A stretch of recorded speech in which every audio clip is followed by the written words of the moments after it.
Assalamualaikum warahmatullahi wabarakatuh. Perkenalkan, kami dari kelompok 7 ingin mempresentasikan hasil kerja kami dengan dosen pengampu Bapak Dr. Sarwid Sarwono M.Hum dan Ibu Vina Hias M.A. Sebelum kami mempresentasikan hasil kerja kami akan memperkenalkan diri terlebih dahulu. Perkenalkan, nama saya Tara Dianur dengan NPM A1A021023 dari kelompok 7. Saya Devi Pravitarini, NPM A1A021004 dari kelompok 7. Saya Sartina Putri dengan NPM A1A021013, kelompok 7. Perkenalkan, nama saya Eliza Febrilia dengan NPM A1A021001 dari kelompok 7. Perkenalkan, nama saya Randi Alfiantoni dengan NPM A1A021033. Di sini saya akan menjelaskan tentang Undang-Undang Melayu Lama. Undang-Undang Melayu Lama adalah sebuah bahan kajian yang penting tentang sistem pemerintahan, sistem penafsiran, dan susunan masyarakat Melayu Lama. Sir Stafford Raffles adalah orang pertama yang menyadari pentingnya kajian tentang Undang-Undang Melayu Lama dengan 4 orang juru tulis Melayu. Dengan tegas, ia menyatakan bahwa tiap kerajaan Melayu mempunyai undang-undangnya sendiri, dan mendesak supaya setiap kerajaan Melayu diminta menuliskan undang-undang yang berlaku dalam negerinya masing-masing. Ia sendiri juga mengkaji tentang Undang-Undang Melayu Lama yang hasilnya berupa sebuah karangan yang disiarkan dalam Asiatic Researches jilid 12 1818. Ada juga sarjana yang meragukan tentang nilai Undang-Undang Melayu Lama sebagai sumber hukum. R.J. Wilkinson dalam sebuah karangannya mengingatkan para pelajar hukum supaya jangan terlalu mengambil berat tentang Undang-Undang Melayu Lama. Selanjutnya, Undang-Undang Melayu mungkin hanya merupakan sebuah digest atau buku rujukan saja, tetapi di sana dipakai dan didapati peraturan-peraturan di dalamnya. Dalam Adat Rekham Budal jilid 26, sebuah kumpulan karangan tentang Undang-Undang Melayu, kita dapat membaca banyak kutipan yang membuktikan bahwa Undang-Undang Melayu Lama bukan hanya merupakan sebuah gambaran asal lampau saja, tetapi undang-undang itu selalu dipakai paling tidak sebagai rujukan. Di sini letak pentingnya kajian Undang-Undang Melayu Lama. Pengertian Undang-Undang Minangkabau. Undang-undang ini berasal dari hukum adat yang berlaku di masyarakat Minangkabau pada tahun 1837 sampai 1862. Mengingat bahwa hukum adat adalah hukum yang hidup karena merupakan penjelmaan perasaan hukum yang nyata dari rakyat. Sesuai fitrahnya sendiri, hukum adat terus-menerus tumbuh dan berkembang. Seperti hidup itu sendiri, hukum yang mencerminkan kepribadian jiwa bangsa, maka diyakini bahwa sebagian pranata hukum adat, sebagian tentu masih relevan menjadi bahan dalam membentuk sistem hukum Indonesia. Minangkabau mempunyai hukum adat yang kemudian dijadikan sebagai undang-undang yang mengatur dalam berbagai hal kehidupan, yaitu dirumuskan dalam Undang-Undang Sumatera Barat pada tahun 1837 sampai 1862. Ciri-ciri Undang-Undang Minangkabau. Undang-Undang Hukum Adat Negeri. Undang-undang membahas mengenai kepemimpinan seorang imam, penghulu dalam suatu wilayah atau kota. Kemudian mengenai usaha-usaha dalam penyelesaian suatu perkara yang terjadi pada suatu wilayah atau kota.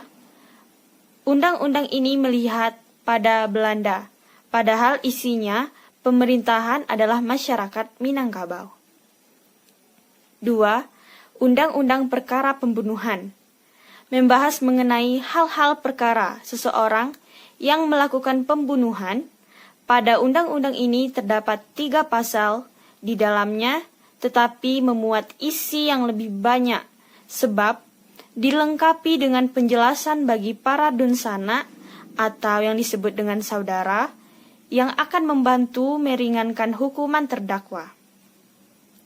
Hukum yang diterapkan pada undang-undang ini adalah berdasarkan adat Minangkabau, tetapi sesuai juga pada syariat Islam, karena di dalamnya ada hukum qisas dan ayat. 3. Undang-Undang Adat Bersanding Syarah. Undang-undang ini mempunyai 8 poin di dalamnya, membahas mengenai zakat, fitrah, nikah, talak, dan halal serta haram. Undang-undang ini secara keseluruhan isinya berdasarkan pada syariat Islam. Minangkabau kaya akan tradisi dan kebudayaan, khususnya dalam hal hukum. Hukum adat berkembang dan maju terus, keputusan-keputusan adat menimbulkan hukum adat. Masyarakat Minangkabau mempunyai hukum adat yang kemudian dijadikan sebagai undang-undang yang mengatur dalam berbagai hal kehidupan, yaitu dirumuskan dalam Undang-Undang Sumatera Barat 1837 sampai 1862. Undang-Undang Sumatera Barat tahun 1837 sampai 1862. Undang-undang ini berasal dari hukum adat yang berlaku di masyarakat Minangkabau pada tahun 1837 sampai 1862.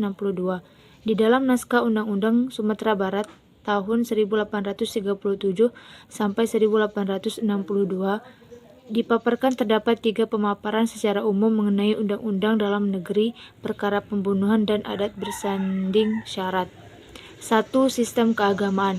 Sesuai dengan ungkapan dalam prinsip adat mereka, yakni adat bersandi syarak, syarak bersandi kitabullah, adat bersandikan hukum, hukum bersandikan kitab Allah. Jelas sekali bahwa agama masyarakat Minangkabau adalah Islam. 2. Hukum adat Minangkabau. Minangkabau memiliki hukum adat yang bertuang dalam satu undang-undang. Masyarakat sering menyebutkan dengan nama Undang-Undang Non 20, yang kemudian undang-undang ini terbagi atas 2 bagian, yaitu Undang-Undang 12 dan Undang-Undang Non 8. 9.9 Adat Raja-Raja Melayu.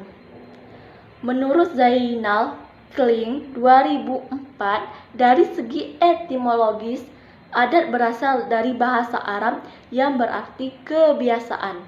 Masyarakat alam Melayu yang telah menerima pengaruh Islam dan peradaban Arab mengetahui arti dan konsep adat. Adat Raja-Raja Melayu disusun pada tahun 1193 Hijriah atau 1771 atas perintah De Bruyn yang menjadi gubernur Malaka.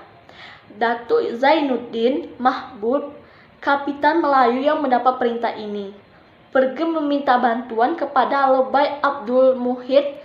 Setelah selesai, Datuk Zainuddin menolong Senyar Gerci menerjemahkan ke dalam bahasa Belanda.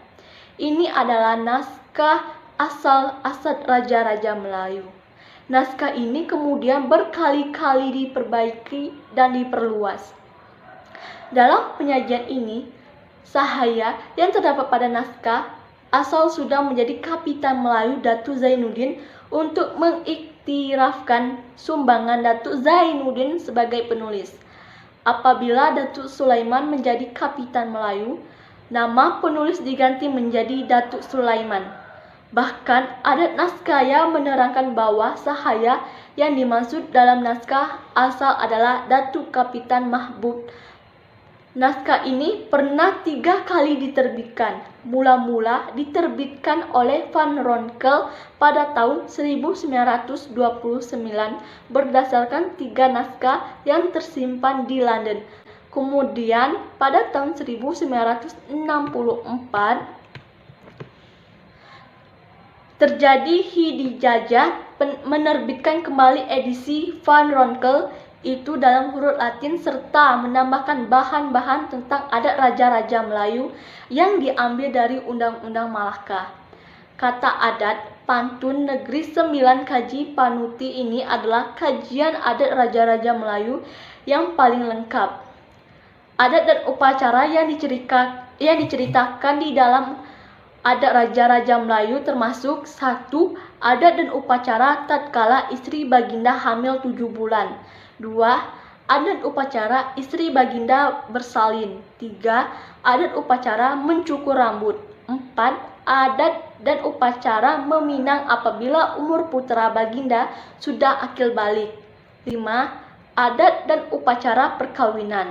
6. Adat membayar nazar. 7. Upacara pemakaman raja. Dan 8. Upacara mendirikan nisan tambak. Ada 4 naskah Undang-Undang Pahang yang berisi yang mempunyai inti tembakan Panuti tahun 1983 sampai 16. Isi tambahan ini menceritakan ada 10 poin yang bisa kita ambil dari sini. Yang pertama itu kedaulatan raja dan martabatnya.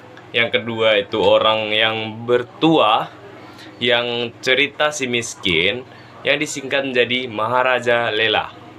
Dan yang ketiga, peraturan tentang penurunan gelar seperti raja, megat, biduanda, cetra, perbaya, dan perwira, sida, hulu balang. Yang keempat, gelar menteri. Yang kelima, arti Melayu ialah merendahkan diri dan tiada besar akan dirinya di dalam majelis atau pada tempat tertentu. Yang poin keenam, bunga-bungaan adalah kemudian majelis bahasa Melayu.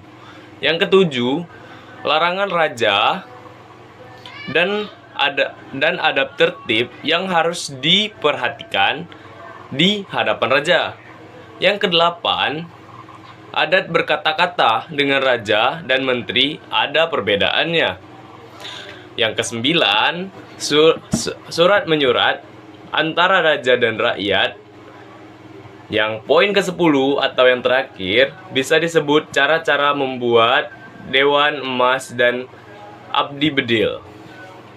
Pengertian dari adat raja-raja Melayu adalah sebuah buku yang sangat berguna. Banyak adat istiadat yang diuraikan di dalamnya masih berlaku di negeri-negeri Melayu di Malaysia yang masih mempunyai sultan sebagai kepala negeri. Sudah barang tertentu di antaranya, adat yang disebut itu sudah disesuaikan untuk keperluan zaman. Demikianlah presentasi dari kelompok kami. Bagi teman-teman yang ingin bertanya dan ingin memberikan pendapat, silakan chat melalui via WhatsApp atau komen di kolom komentar YouTube ini. Sebelum saya mengakhiri presentasi ini, saya mewakili rekan-rekan saya mengucapkan maaf jika terdapat kesalahan dalam pengucapan kata.